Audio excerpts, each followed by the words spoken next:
안녕하십니까. 웃기는 목사 지은이입니다. 네, 요즘에 유튜버들이 굉장히 활동을 하고 있죠. 저희가 오늘은 한 유튜버의 방송을 들었어요. 돈을 부르는 말버릇. 네, 그렇습니다. 우리가 사람들의 언어를 통해서 그 사람의 여러 가지 정신을 판단을 하게 됩니다. 그래서 어떤 사람을 만나느냐에 따라서 그 사람의 인생이 바뀐다고도 하죠. 그것을 이제 환경과 비교하고 환경에서 그 사람의 말버릇이 창출되기도 합니다. 예를 든다면 국무총리 가정에서는 국가에 관한 이야기가 계속 나오겠죠.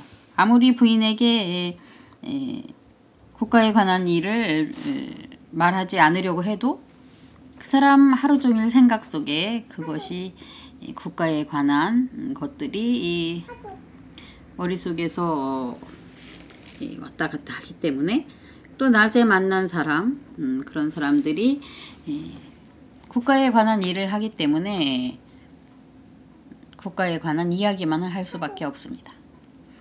예수를 만난 사람은 예수 이야기나 하나님 이야기, 또 예수가 치료한 사람들 또는 12 제자들을 이야기할 수가 있습니다. 그리고 오늘 내가 읽은 성경 중에 오병리어의 기적이 일어났대. 정말 그럴 수가 있을까 하는 이야기도 나눌 수가 있겠죠. 성경은 믿음을 원칙으로 하고 있습니다. 믿음의 법. 오병리어의 기적이 일어났다고 하면 그냥 믿는 겁니다. 그게 정말 일어났니 안 일어났니 따지는 것이 아니고 그냥 믿어주는 것이죠. 그래서 식자우환이라는 말도 있죠. 지식인들은 야, 그런 것이 어떻게 과학적으로나 논리적으로 이해가 가? 절대 그건 그럴 리가 없어 라고 말을 할 수도 있죠. 그러나 믿음의 사람들은 그냥 좀 믿어줘 이렇게 말할 수 있는 것입니다. 그렇습니다. 제가 이 성경을 통해서 뭐 돈을 부르는 말버릇이라고까지는 말하기가 좀 그렇습니다만, 돈을 부르는 말버릇이라는 그 유튜버의 강의를 듣다 보니까 예전에 제 경험이 생각이 났습니다. 제가 이 인터넷을 통해서 이 보정샵을 했는데 어째 눈이 짝짝이가 되었네요. 윙크하는 것 같습니다. 네, 이 사진은 조치원에 처음에 왔을 때니까 2005년도, 2006년도 아마 그쯤 사진인 것 같습니다. 네, 핸드폰을 가지고 셀카를 찍었던 것 같습니다. 자, 다시 말을 이어가겠습니다. 네, 이사야 말씀에 보면은 이사야 45장 3절. 저는 이렇게 외웁니다. 이사야를 사오 삼으세요. 네, 이사야를 사위 삼으세요는 이제 무슨 일인 게 뭐냐면, 이사야는 하나님의 명령에 의해서 3년 동안 팬티만 입고 돌아다녔다고 합니다. 팬티라고 쓴 게 아니라 이제 속옷이라고 썼겠죠. 그랬는데 또한 이사야는 이제 내 말을 하나님께서 내 말을 전해라. 그러니까 하나님, 나는 너무 입술이 부정한 자입니다. 그러자 환상 중에 양들을 태워서 하나님 앞에 제사를 드리는 제단의 그 숯불을 가져다가 이사야의 입술을 지집니다. 그래서 찬송가에도 그런 찬송가가 있죠.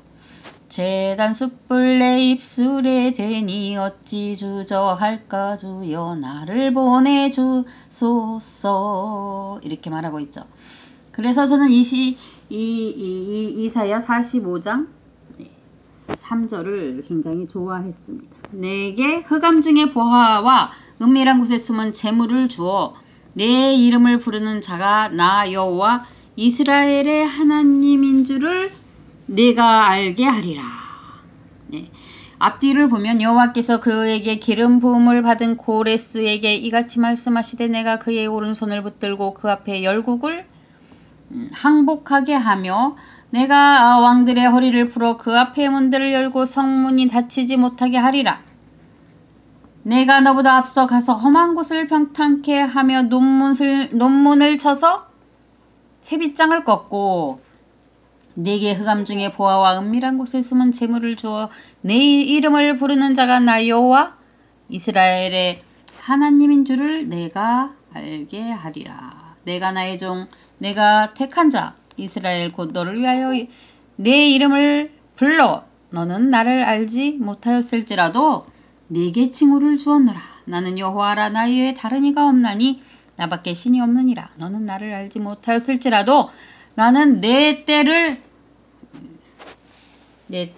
동일 것이요 내 띠를 동일 것이요 해 뜨는 곳에든지 해 지는 곳에든지 나밖에 다른 이가 없는지를 알게 하리라. 나는 여호와라 다른 이가 없느니라. 나는 빛도 짓고 어둠도 창조하며 나는 평안도 짓고 환난도 창조하나니 나는 여호와라 이 모든 일들을 행하는 자니라 하였느니라. 하늘이여 위로 공의를 뿌리고 구름이여 의를 부를지어다. 땅이여 열려서 구원을 싹트게 하고 공의도 함께 돋게 할지어다. 나 여호와가 이 일을 창조하였느니라. 이렇게 성경처럼 이렇게 오묘한 단어를 사용하는 책도 드뭅니다. 성경을 읽다 보면은 일반 서적이 굉장히 초등 학문같이 여겨지죠. 그래서 제가 간증을 하나 하게 되면은 예전에 몇 년도라고는 정확하게 모르겠지만 아마 2002년도였던 것 같습니다. 제가 궁지에 몰렸습니다. 네, 가장은 생계를 책임지지 못했고 저도 마찬가지로 병이 있어서 생계를 책임지지 못했는데 아이들이 4명이 있었습니다.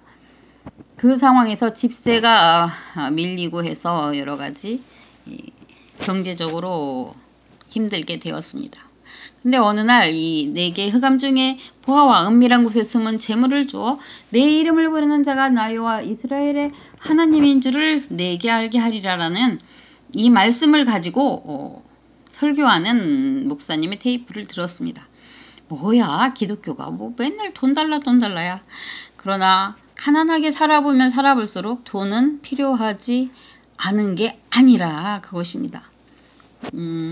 예전에야 수돗물이 없이 우물물을 길어먹었고 전기 없이 전기불이 없이 전기료를 내는 일도 없이 그냥 뭐 장작불이나 촛불을 밝혔지만은 지금은 전기세도 수도세도 내야 되고 여러 가지 집세도 내야 되고 다른 사람들이 초막집에 살면 나도 초막에 살겠지만 내가 텐트나 초막에 산다면 얼마나 하염없이 처량하겠습니까? 지금은 다 나보다 좋은 아파트나 또 좋은 원룸이나 좋은 어떤 그런 집에 살고 있죠. 그런데 이제 쫓겨날 상황이 되었기 때문에 내게 흑암 중에 보호와 은밀한 중에 숨은 재물을 주어 내 이름을 부르는 자가 여호와 이스라엘의 하나님인 줄 내가 알리라 라고 말한 이 대목을 이 말씀을 붙들고 기도하는 목사님의 그 설교를 통해서 제가 은혜를 받았어요. 저는 그래서 이걸 시행해 보기로 했습니다.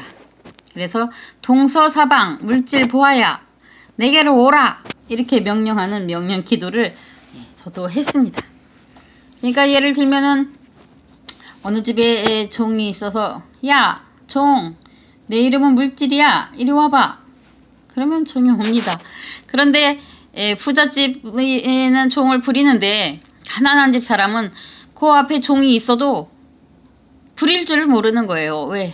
그냥 자기는 여전히 이 집 한 칸에 청렴 결백한 선비니까 그냥 물도 자기가 떠먹고 먹도 벼루도 자기가 갈고 그저 신언서판 열심히 공부를 하면 되겠다고 자기 나름대로 생각을 했던 거죠. 그러나 하나님께서는 물질을 부릴 권세를 주셨어요.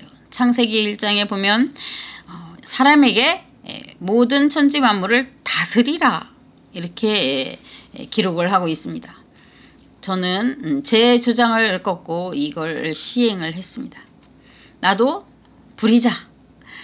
내게 흑암 중에 보아 은밀한 곳에 숨은 재물을 주어서 주시겠다는데 왜 나는 맨날 이렇게가 좋아요. 여기가 좋사오니 이렇게 했던 것이죠. 그래서 동서사방 물질 보아야 내게로 오라 라고 명령을 했습니다.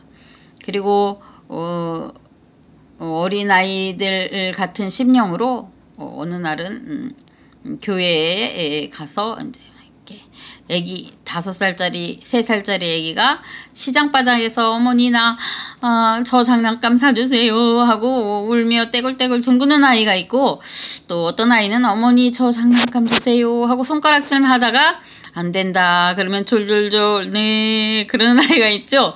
저는 두 번째였어요. 그랬는데 책에 대한 것은 욕심이 조금 많았습니다. 책. 그래서 학생중앙 뭐 소년중앙, 어깨동무는 사지 않았어요. 소년중앙 뭐 이런 걸 어머니한테 사달라고 조르는 바람에 어머니가 그날 야채를 사다가 팔아다가 제 책을 사주는데 다 썼으니까 탕진이라고 해야 되나요? 하여간 그렇게 해서 저를 길렀습니다. 그래서 이렇게 이제 평이하게 자랐다고 해야 되나요? 그런데 그날은 나도 하나님 앞에 품위 있게 주세요 하지 말고 떼굴떼굴 굴러봐야 되겠다라고 생각을 했습니다. 그래서 중고등부 교사였기 때문에 중고등부실이 저에게 자유롭게 열려 있었습니다. 그런데 마침 추석 명절이라 다른 사람들은 다 명절 새로 가고 교회가 비어 있었죠. 그래서 교회에 누워서 떼굴떼굴 둥글면서 아버지 나도 동서사방 물질 보아 내게로 오라. 아버지 나에게도 돈 좀 줘보세요. 어찌 나도 당신의 자녀인데 이렇게 가난하고 매일 돈 때문에 울고 슬퍼야 하나요. 막 그러면서 막 울었습니다. 그리고 떼굴떼굴 둥글어 봤어요. 어릴 때 못 해본 걸 그냥 엄마 앞에서도 못하고 아버지 앞에서도 못한 걸 하나님 앞이니까 해봐야지. 그러고 굴렀어요. 아이 4세 남편도 있는 여자가 아무도 안 본다고 하나님 앞에라고 막 땡깡을 썼죠. 그런데 어느 순간 주님에게서 세미한 음성이 들려왔어요. 그래 주마, 이왕이면 너의 수표로 달라고 해라 그러시더라고요. 그래서 그때 또 그렇게 얘기를 했어요. 하나님 이왕이면 당신의 표가 확실히 준 것이 확실한지 알게 수표로 좀 주십시오 라고 떼굴떼굴 둥글다가 어느 만큼 기도하고 이제 마음이 흡족해져서 집으로 돌아갔습니다. 그리고 며칠이 지났는데 제가 너무 가난했기 때문에 사람들을 많이 사귀지 않았어요. 저랑 거의 삐까삐까 가난한 여인이 하나 있었는데 그 여자도 교회에만 가면 내 집인 것처럼 밤새워 고래고래 소리 지르고, 아침이면 목사님도 밤새 지키지 않는 교회를 혼자 지키고 아침에 돌아오곤 했어요. 한번 저도 따라갔는데 아무도 없는 교회에 혼자 성경을 읽고 기도하다가 아침에 오더라고요. 그랬는데 그 여인이 갑자기 저에게 와서 네가 돈이 필요하면 내가 얼마든지 줄게 말해봐 그러는 거예요. 무슨 소리냐 그랬더니 실은 내가 받으려고 했던 2천만 원 있잖아. 그 너랑 나랑 같이 기도했잖아. 그 2천만 원을 받았어. 얼마 줄까? 그러는 거예요. 오 할렐루야. 그런데 500만 원을 달라고 해도 줄 거야. 그러는 거예요.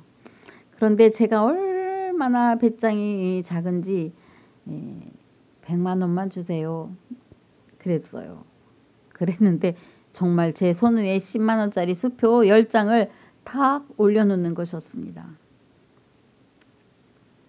하나님은 우리를 보시고 우리의 세미한 기도도 다 들으십니다. 여러분, 세상의 책자에서도 기록하였듯이 돈도 부르고 물질도 부르고 건강도 부릅니다. 우리가 그걸 활용을 못하고 있을 뿐입니다. 내 입이 나를 동여놓고 묶어놓고 있는 것이죠. 나는 청렴결백한 선비이기 때문에 그냥 초가집에 보리살이 떠내려가더라도 책이나 읽고 있겠다. 뭐 마누라가 돈을 벌어 올 때까지 참고 나는 과거 급제를 여기에서 이렇게 하겠다. 그런 어떤 그 초연한 청렴결백한 그것이 꼭 청렴결백은 아닐 거예요. 어쩌면 우리가 너무 좀 모자라서 그런 삶을 살든지 아니면 조상으로부터 받은 게 없어서 그럴 수도 있습니다. 어떤 사람은 100원이 있으면 50원씩 나눠서 갖는 사람이 있고 어떤 사람은 내가 100억이 될 때까지 모은 다음에 나누겠다고 하는 사람이 있습니다. 그런 100억이 될 때까지 내 옆에 어떤 사람은 죽어가도 모르는 것이고 슬픔의 눈물에 끝까지 헤매고 다녀도 잘 모르는 것이죠.